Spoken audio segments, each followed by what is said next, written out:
જિલ્લા કલેક્ટર શ્રી મિહિર પટેલના અધ્યક્ષસ્થાને ક્લિનિક એસ્ટાબ્લિશમેન્ટ એક્ટ 2021 હેઠળ ડીઆરએની બેઠક યોજાઈ। ડિસ્ટ્રિક્ટ રજિસ્ટ્રિંગ ઓથોરિટી હેઠળ બનાસકાંઠાની 3700 જેટલી આરોગ્ય સંસ્થાઓએ રજિસ્ટ્રેશન કરાવવું ફરજિયાત।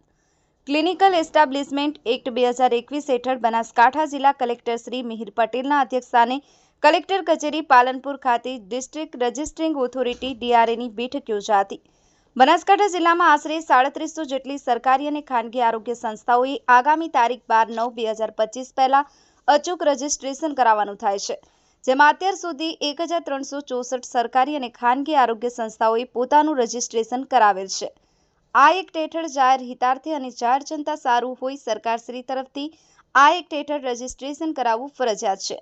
જો કોઈ સંસ્થા સમય મર્યાદામાં રજિસ્ટ્રેશન કરાવ્યા સિવાયની માલુમ પડશે તો સરકારશ્રીના નિયમો અનુસાર ગવર્નિંગ બોડી તથા જિલ્લા કલેક્ટરશ્રીની સૂચના અન્વયે રજિસ્ટ્રેશન નહીં કરાવેલ સંસ્થા સામે આ એક્ટ હેઠળ કાયદેસરની કાર્યવાહી હાથ ધરવામાં આવશે, જેમાં 5 લાખ સુધીનો દંડ જે તે આરોગ્ય સંસ્થાને સીલ કરવી જેવા કડક પગલાં પણ લેવાશે, જેની તમામ સંસ્થાઓએ ગંભીર નોંધ લેવી।